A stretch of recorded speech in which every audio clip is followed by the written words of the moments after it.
Hey guys, it's Mike here, and I'm here doing another special segment here. This is exciting. I've got Jimmie Tramel.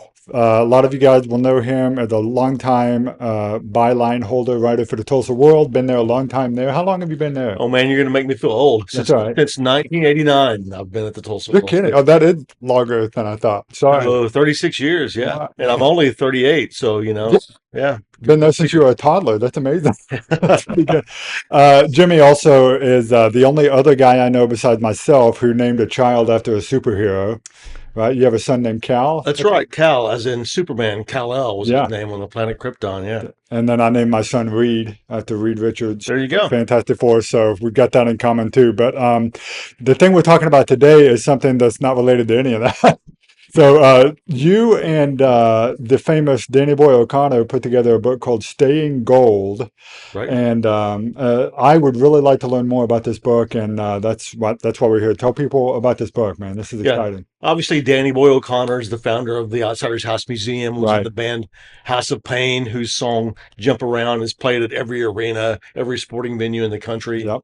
Um, Staying Gold is an oral history of the Outsiders. And for people who don't know the difference in uh, an oral history is not written like a conventional book.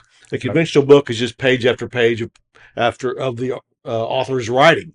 An oral history, you go out and interview as many people as you can. In this case, we interviewed more than 100 people uh, who were a part of the Outsiders' evolution from S.E. Hinton, who actually sat down at the Outsider's house, watched the entire movie with us, and we were able to ask her questions. What it was, if something sparked a memory. She gave us almost like a running commentary of the movie, which is once in a lifetime experience. We should have recorded it on video, so if we had any sense. But basically, and we interviewed uh, of those more than 100 people. We talked to Rob Lowe and C. Thomas Howe and Ralph Macchio and Leif Garrett, and they were all just fantastic about sharing their memories of making the movie in Tulsa and raising heck at the Excelsior Hotel when they were staying there. And then producers, extras. We have a whole chapter in the musical. Everybody we could think to talk to, we did. And then going back to the format, because it's an oral history book, it's not page after page after page of just prose. It's a collection of quotes. We take all the quotes and we say, well, they talked about the Rumble here, so we're going to use that in the Rumble chapter. They talked about the book here, we'll put it in the book chapter. They talked about, uh, the opening scene here.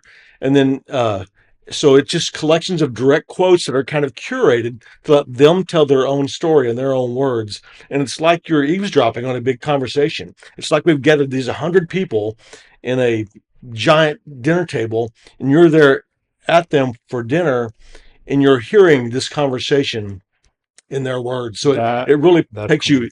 It.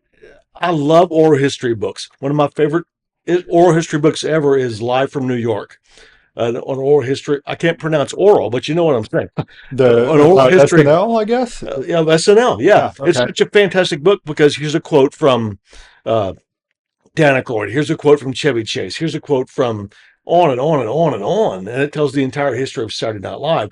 And that's what we've done here is we've told the entire history of the Outsiders from the book to making the movie here to even the short-lived television series with David Arquette and Billy Bob Thornton from 1990, all the way to present day with the Outsiders House, the musical, and it's such an easy read because you don't get bored by just big giant blobs of copy. You're going from quote to quote to quote to quote, and you can stop anytime you want and pick up where you left off. Okay. So I am really curious personally. Mm-hmm. Is this just a passion project of yours? I didn't realize that you were so into the outsider stuff. It came to Danny Okay. first, Okay. and this was not a self-published. So this was a big-time publisher. This is Viking Books. They're an imprint of Penguin Random House. Okay. So this is the original people who published The Outsiders back in 1967. Uh, they go. It was their idea. They go to Danny O'Connor and say, "Hey, we have this idea for a book." and Danny was interested, but also Danny has amazing skill sets. He has this superpower of bringing people together Hmm. to get things accomplished. Yeah. He's for a stay gold purpose almost. Uh, but Danny said, "Hey, I would love to do this. I'm not a writer." And they said, "Well, no problem. We will, we'll get you somebody, a writing partner to write with." And then I'm so grateful to Danny that Danny said, "Well, let's hang on. I may have a guy here in Tulsa that I know who could, be my wingman on this." And so he suggested me. I guess they probably, checked me out a little bit and greenlighted that. And couldn't be more grateful to be a part of this project and to be Danny's partner on this. And I'll just be forever grateful for him for including me. And even if it wasn't me, in my opinion, it needed to be somebody from Tulsa because this is a Sure. Tulsa story. Yeah. Yeah. And I had lots of intel and contacts, and even better than that, secret access to the sixth floor of the Tulsa World, where there's tons of Manila envelopes with clip files over the years. So I could go back and find, pull a Francis Ford Coppola clip file or an Outsiders clip file or an S.E. Hinton clip file, and then have all the background and all this stuff that took place here. That's awesome. So, had you collaborated with Danny Boy in the past, and that's how you guys knew each other? I know you've written a lot of stories about the museum and things like that. Yeah, but it just mainly was through the years doing stories with Danny related to the Outsiders House Museum, and then we did kind of a biographical story on him for the Tulsa World magazine maybe 5 years ago. I think I have that. Yeah. But he is a great story, man. He thinks the Outsiders House gave him purpose. Yeah. He needed a second act in his life, and this he had the rise with the music and then the fall and a lapse in the drug addiction, but he's been sober for a long time now. Hmm. Hmm. And this house gave him purpose, the Outsiders House Museum. Do you feel like it did something like that for you as well? I mean, I know you've not faced all of those things like he did, but I'm just thrilled to be a part of this. I mean, okay. I can't say it's my second act or anything, but I'd written a couple of books before, sports books with Pat Jones, the former Oklahoma State football coach who coached Barry Sanders at OSU. Okay. Because I was a sports writer for 25 of my That's right. 36 Yeah, that's years kind of how you cut your as a teeth, Tulsa. wasn't it? And then I did a book uh, on Barry Switzer, published by the Tulsa World. So this is my first real venture into uh, a different league of book, more into the pop culture field. But I would do oral history books all day long if they would let me. I just love them so much. Danny and I had an idea to do one. There's another movie we love that we would, love to be a part of writing that book, but I hear somebody else has already jumped on it. So Oh, that's too bad. yeah, little maybe Fast Times at Ridgemont High is what I'm thinking Oh, about. yeah, But that that'd did. be that cast is so great, and because they all went on to be famous. Yeah, just like the outsiders. That's the deal with the Outsiders. Yeah. I mean those seven guys, the seven greasers, Swayze, Estevez, Matt Dillon, uh, Rob Lowe, Ralph Macchio, C. Thomas Howell. I'll probably forget one in Tom there. Cruise. Tom Cruise, Yeah. and you wouldn't know Tom. You'd barely know Tom was in the movie because he had the least part of all those greaser actors, the main ones. But everybody in the book says, like, you could tell he was going to be a star. He was going to be something because he was just so gung ho Hmm. about everything. I mean, he either had his own tooth pulled or disfigured just to be in character as a greaser in The Outsiders. But it's amazing that how we just talked about everyone in that cast blew up. I mean, they became. I don't know if they all fall in the Brat Pack category, but they went on to make all these great movies. Right. And they were sort of not really famous yet when they were here. This was the launching pad. The only ones who were really famous when they made the movie were Leif Garrett had been a teen idol, Right. king of the socias. And that worked perfectly because that created some friction with here comes this uh, guy who's been in all the teeny bopper magazines and he's the Soch um, and Matt Dillon, it was his third movie, so he was third or fourth, so he was He was somewhat coming known. up there. Yeah. There's a great story in the book, and I love this so much. One of the volunteers at the Outsiders House Museum, her name's Dana. Uh, when she was a high school senior when they made the movie, and she and a buddy rented a room, high school seniors, at the Excelsior Hotel, where all the actors were staying, with the goal of they just wanted to meet Matt Dillon or maybe Leif Garrett. Okay, so they, explore around, get some intel, go knocking on doors. They call a room, and the room, hey, come on up. Okay, in the room, it's Rob Lowe and Tom Cruise, and you know what? They don't care because they're not famous yet.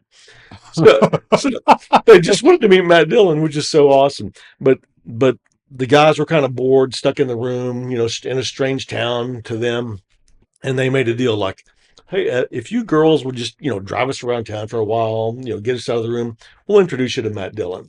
So these girls Rob had, Lowe and Tom Cruise said that to yeah, them. yeah. So these girls had Rob Lowe, I'm sorry, Rob Lowe and Tom Cruise in their car driving around Tulsa. Uh, and did not really, and were not impressed because they weren't quote unquote names yet. Right. And they were really looking for Leif Garrett and Matt Dillon. Is what And they did get introduced to him, or they did get to see him anyway. they So did. so that their dream did get realized, but it's just so funny now for them to look back and say they had Rob Lowe, Tom Cruise in their car. And one of the people we talked to, which I'm really glad, when I talked to Rob Lowe for the book, he thought it was interesting. He thinks getting the lesser known people is more interesting than getting the bigger known people, because you've kind of heard most of their stories about this, That's but you true. haven't Yeah. heard from the guy who was the night manager at the hotel, the Excelsior Hotel. And he had to put up with all the complaints from the hotel guests because all these young actors were just raising heck all over the place. I mean, playing pranks on each other. And, you know, uh, one of the rooms, they call themselves like the Upside Down Brigade, and they glued all the furniture upside down on the roof of one of the hotel rooms. And crews bought boxing gloves, so they would have boxing matches on the elevator. And every time the elevator stopped on the floor, it would ding, and that was a signal the start of the round or the end of the round. So just raising all kinds of. Yeah. But Rob Lowe said he thought it was interesting that you get the recollections of people like the hotel manager to go with the big names. Yeah, he's got a good point there, actually. I mean, I hadn't heard that story yet, and I've heard a lot of the stories about Outsiders. I read The Outsiders first, like a lot of people did when they were a teenager, Mhm. and then I don't know if a lot of people do this, but like after reading that, I loved it so much that I read everything she wrote. Yeah. And have multiple copies of several of them. But the other thing, and then finding out, and I'm pretty sure you're aware of this, but Rumblefish was filmed Yeah. largely right here in Mhm. Sapulpa. In fact, just like uh, down the street from here, and then there were scenes from Outsiders that were shot here as well at our courthouse Mm. and things like that. So that's why Sapulpa actually had a deeper tie to that movie and to Francis Ford Coppola than a lot of people realize. But specifically, the reason why we're talking about this here in Sapulpa is you've got a book signing event that's coming up this Sunday, and it's going to be yourself. And I understand that Danny Boy O'Connor is going to be there Danny as Boy will well. be joining us. It's we'll have it. I got to get the time straight. It's 12:30 p.m.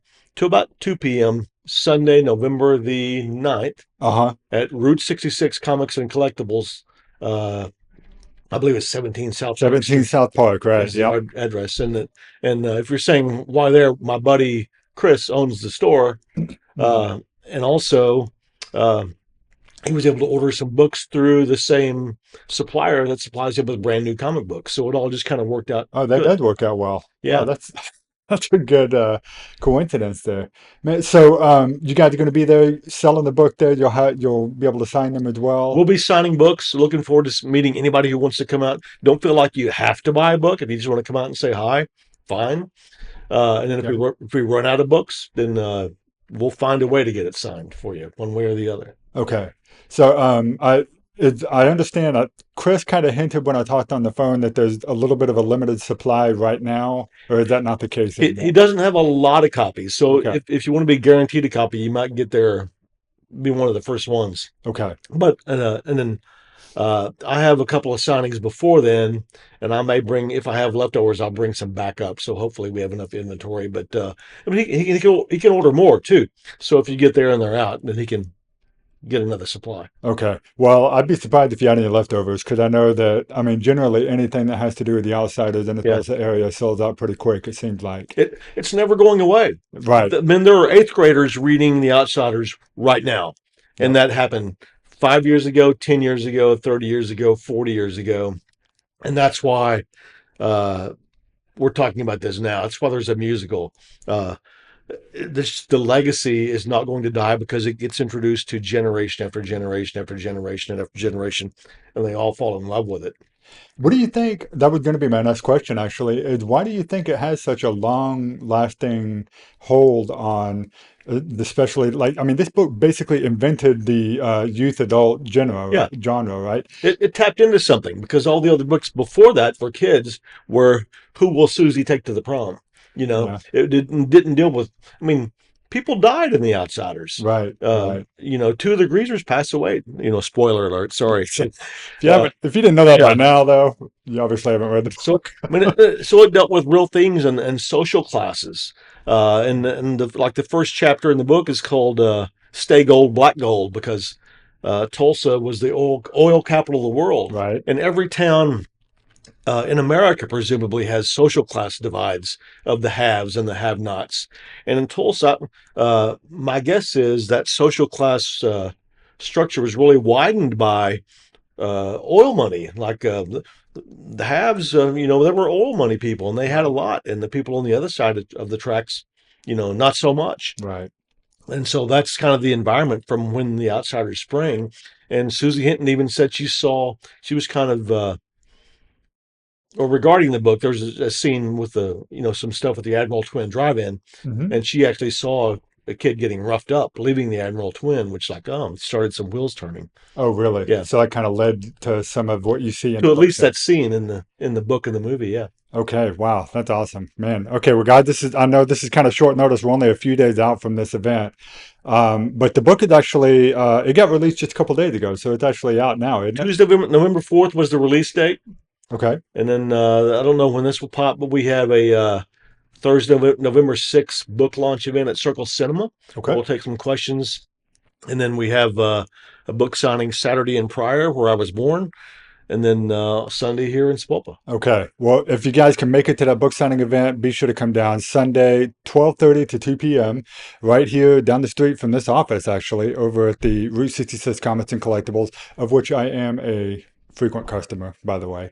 I do appreciate it. So, anyway, come meet Jimmie, come meet Danny Boy O'Connor, get your book, get it signed, and get another piece of the Outsiders legacy to add to your collection. It's going to be great. So, Jimmie, thanks for being here, man. We really appreciate Thanks you for having doing me, man. this. I appreciate it. Yeah, it was awesome. So, looking forward to see you again in a couple days. Super. Thank So, you. all right, thanks, guys. We'll see you soon. Bye bye.